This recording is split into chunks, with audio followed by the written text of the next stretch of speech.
Olá, olá, olá, olá, tudo bem, pessoal do sétimo ano? Como vão vocês?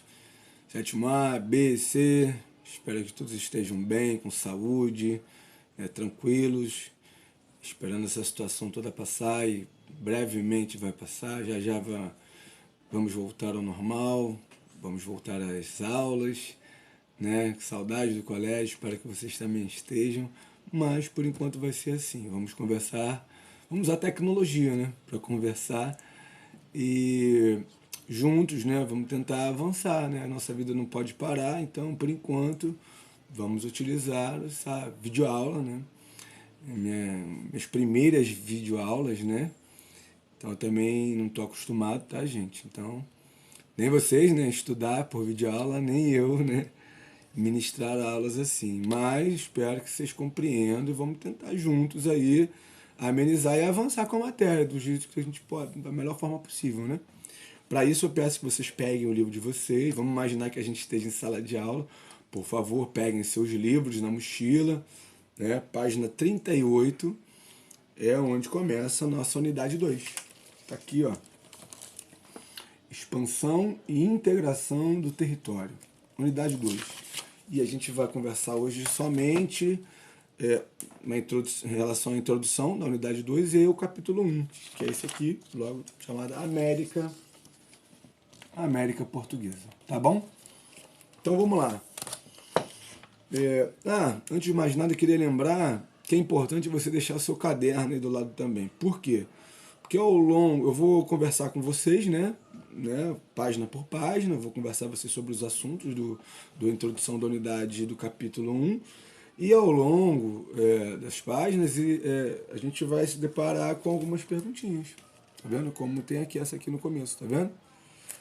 Então eu peço para que vocês respondam, né? Não precisa copiar a pergunta não, só respondam essas perguntas nos seus cadernos. Coloca o número da página, por exemplo, página 39, aí bota lá número 1 e responde.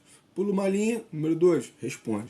Se você não souber, né, tiver dúvida, você tem um livro para consultar, né? Tem os seus pais para tirar essa dúvida, né? Chama eles para estudar com eles, vão adorar. Brincadeira, eu também estou estudando com meu filho está comigo aqui, eu estou fazendo as atividades com ele. É, é, é legal rever algumas matérias, né? Mas a grande parte tem que ser feita por vocês, já estão bem grandinhos, já, sétimo ano já consegue já se virar, né, gente?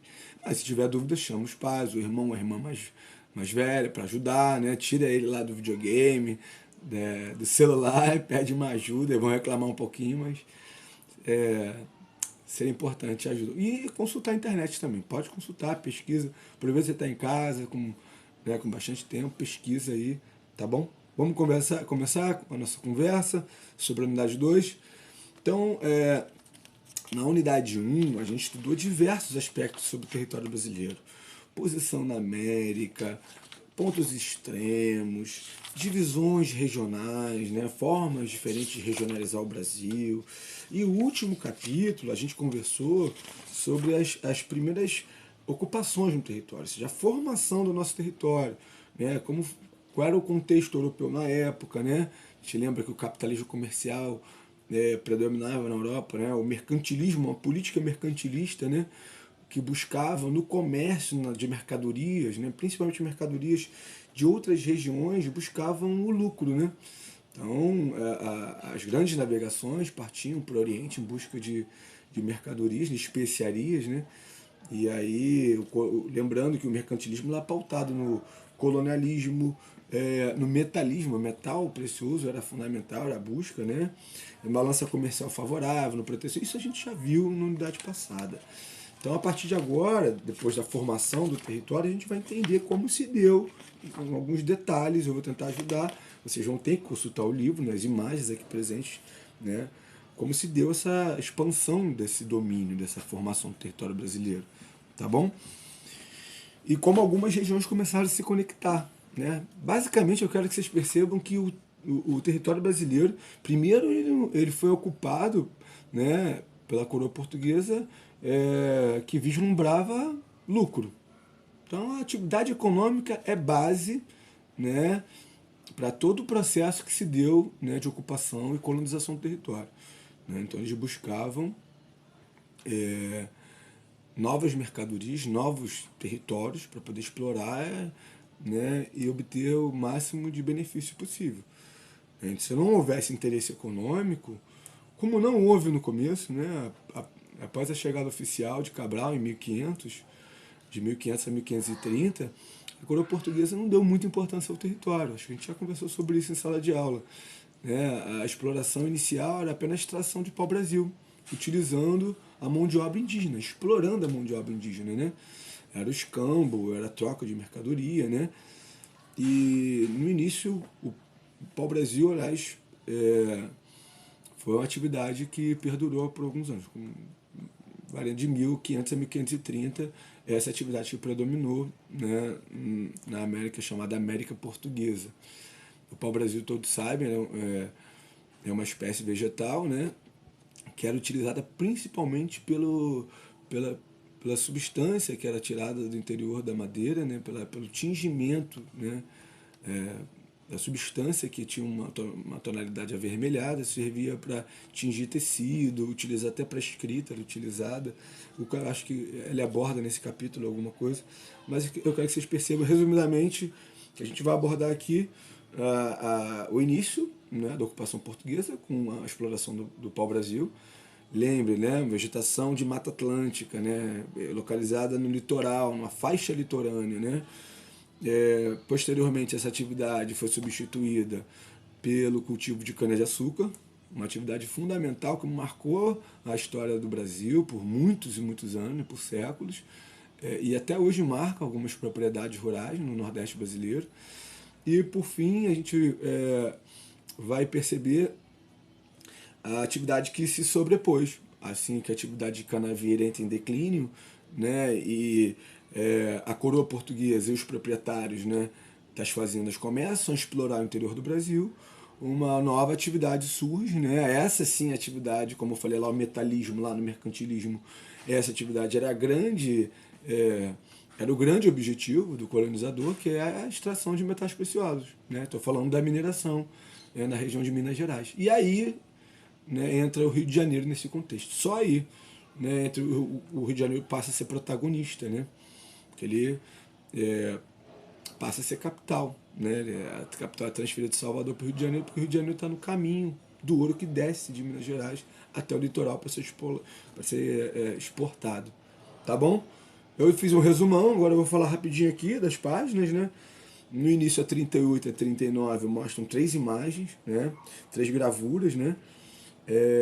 Peço que vocês olhem com atenção, deem uma olhada, sempre falo, olhem a legenda ajuda você a entender a imagem, né? Tá claro aí, a primeira cita processo de açúcar, depois lavagem de diamantes, né? Mineração e depois um moinho. Moinho é uma atividade transformadora, né? Moinho pode ser de café, pode ser de trigo, moinho, né? Como o próprio nome. Provavelmente, como está localizado em São Paulo, é café. É uma atividade industrial.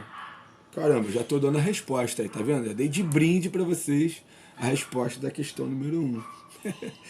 Mas é bom que vocês percebem que a atividade é muito tranquila. Então responde aí no seu caderno número 1. A 2 pede a sua opinião, tá?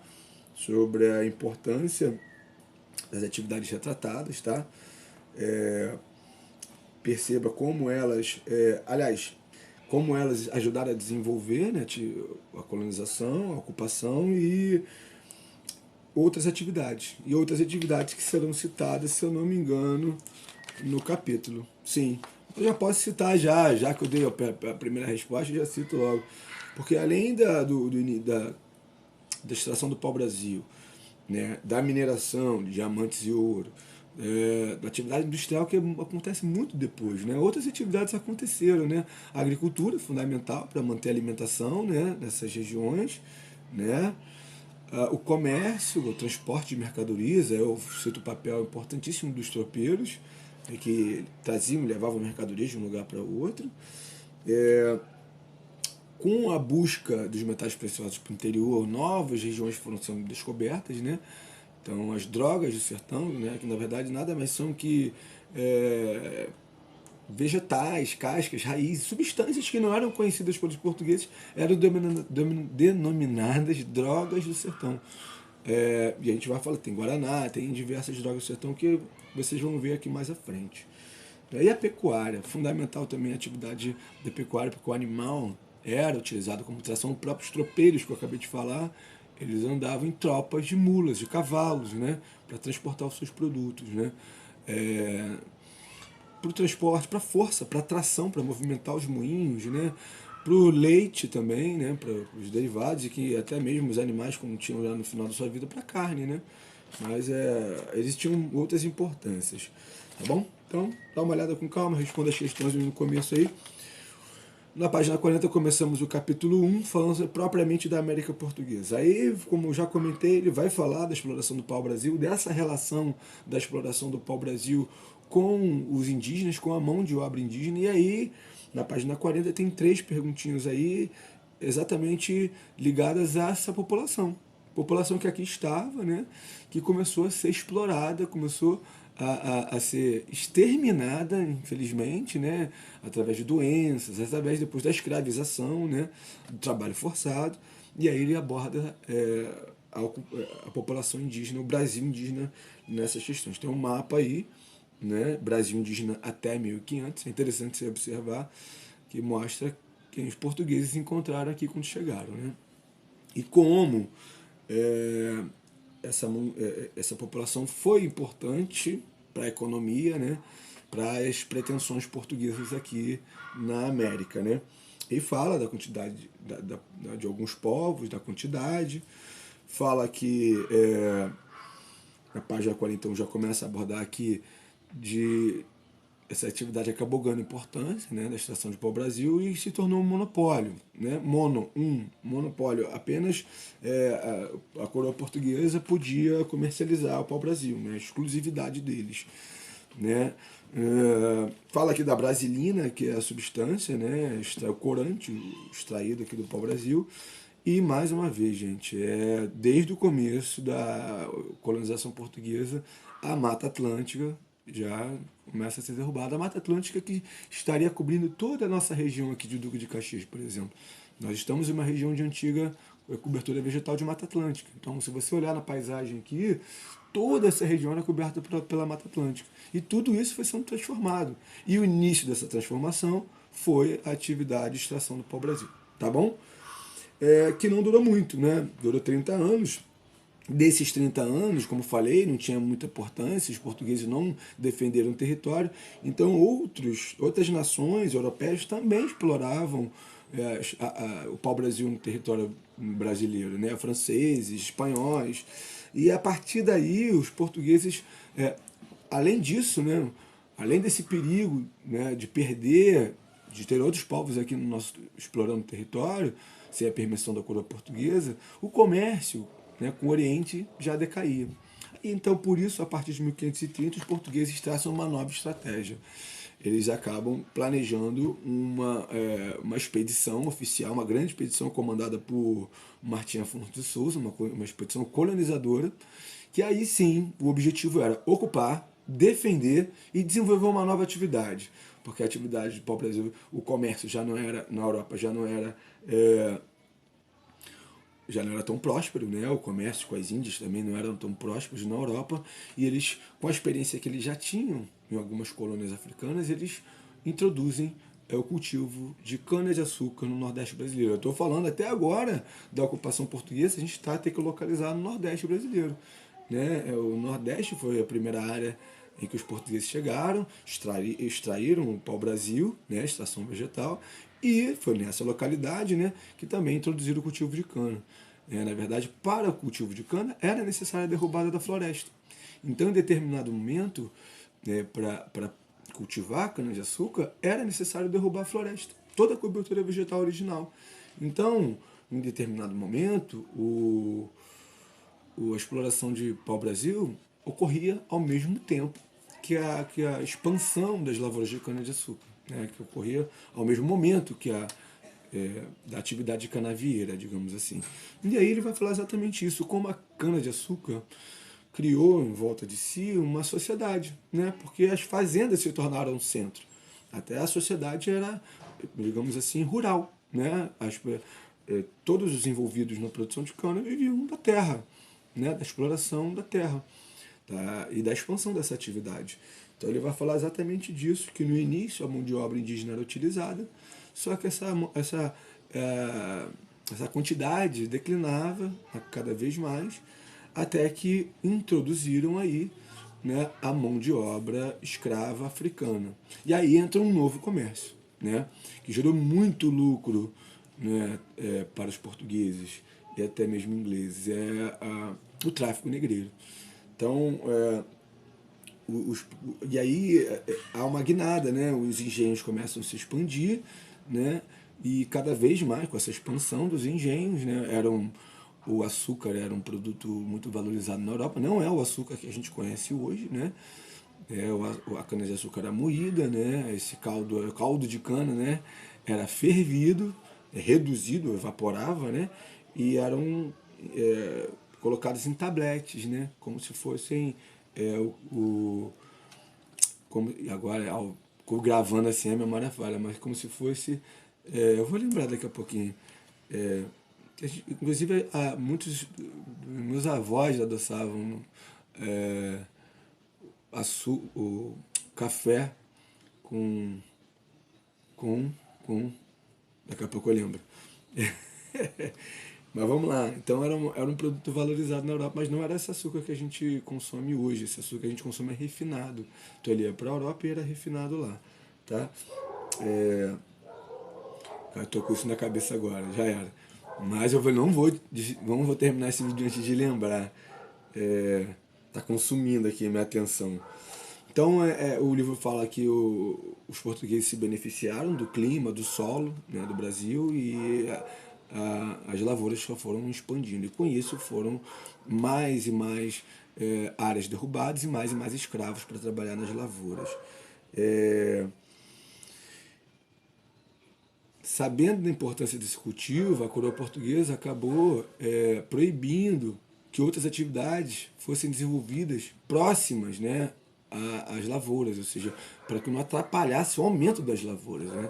Então a coroa portuguesa, em determinado momento, o livro cita aqui que, inclusive, proíbe a pecuária, né, a criação dos animais, né, do gado, a tantos quilômetros do engenho, 20, 30, 40 quilômetros, ou seja, do litoral, se não me engano. A atividade, como eu falei, todas as atividades, tanto a cana-de-açúcar quanto lá a Estação do Pau-Brasil, eram todas voltadas para a Europa. Então, o posicionamento do litoral era fundamental.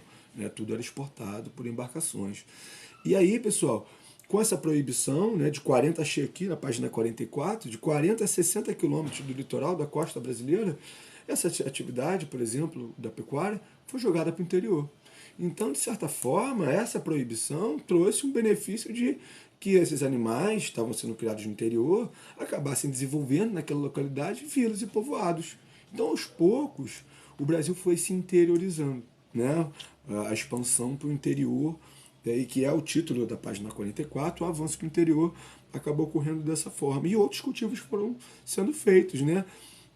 Depois, é lógico, que não atrapalhasse o cultivo de cana. Milho, mandioca e outros produtos alimentícios eram cultivados. Tá? Na página 44 aparece um mapa também que mostra exatamente a ocupação do território e como, né, onde foi explorado o pau-brasil, cana-de-açúcar, e por onde a pecuária começou a se interiorizar, certo? Daí, essa interiorização, né, eu já falei lá no início do vídeo, falo de novo, também as drogas do sertão começam a ser inseridas nesse comércio, são exportadas também. E ele cita aqui no livro, né, guaraná, pimenta, plantas medicinais, baunilha, urucum, cacau, látex, tá bom? E o papel dos jesuítas, né, nessa extração, né, e nessa atividade, tá bom? Na página 44 também tem duas perguntas, coloca aí no seu caderno, tá? Eu vou botar o gabarito, tá? Vou lançar também um gabarito, mas primeiro vocês façam, depois vocês consultem o gabarito, certo?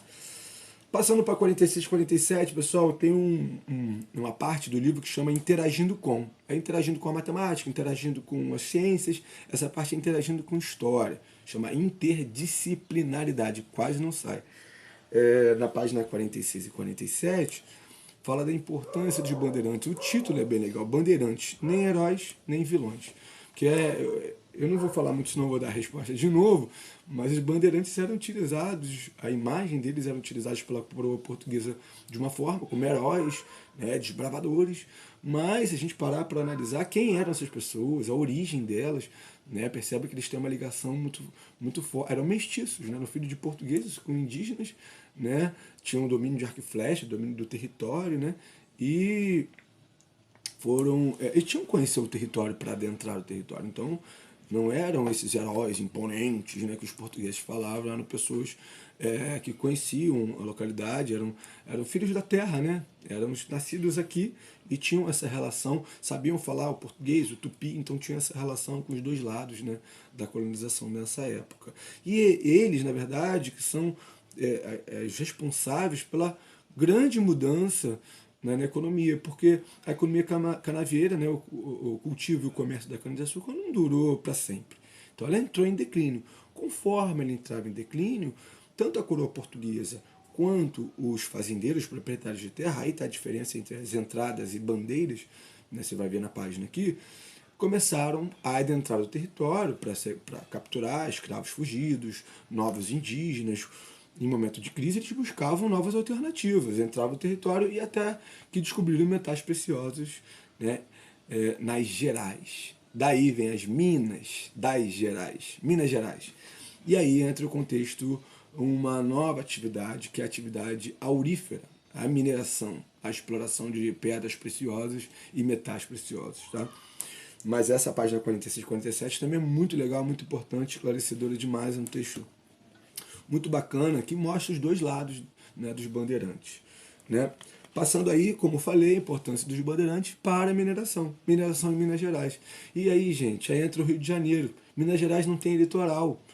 Toda a riqueza explorada em Minas Gerais descia através de tropeiros, né? Descia do norte ao sul, né? Se você pegar o mapa de Minas Gerais e olhar o Rio de Janeiro, né? Desciam para o sul em direção ao Oceano Atlântico para poder exportar para a Europa, para Portugal.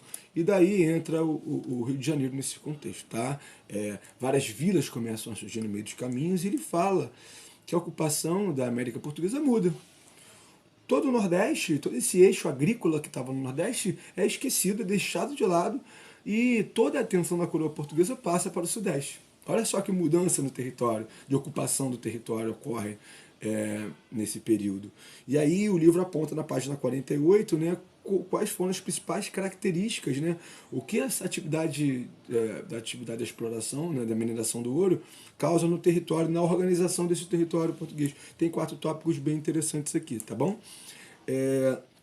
Como eu falei, Nordeste fica deslocado, essa atividade agrícola fica de lado e toda a atenção é voltada para a atividade mineradora e aí começam a surgir núcleos urbanos, ou seja, a atividade econômica deixa de ser rural e passa a cada vez mais ser urbana. A vida das pessoas passa a cada vez mais se concentrar nas cidades.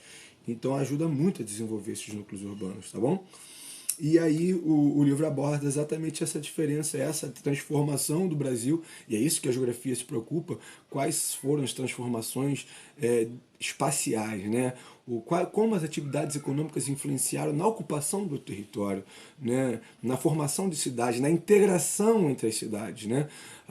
A atividade canavieira era um pouco isolada, uma fazenda isolada da outra. Já na atividade aurífera, né, há uma interligação, há uma ligação porque a coroa portuguesa queria controlar essa atividade, né, evitar contrabando. Né? E nossa atividade termina na página seguinte, que é a página 50 e 51. Vocês acharam que não ia ter mais atividade, mais perguntas? Tem sim. Na página 50 e 51 mostra exatamente o fluxo do tráfico negreiro, o fluxo de escravos, né, trazidos da África para a América, na América em geral. É uma atividade bem legal. A gente subestima muito o que aconteceu. Eram tratados como mercadorias, como animais, não como seres humanos. A gente não tem noção do que essas pessoas passaram, né? Mas aqui mostra um pouco de como foi, de onde vieram, né? Muitos acabam achando que os africanos vieram de apenas uma região, mas não, vieram de regiões diferentes, com culturas e línguas diferentes.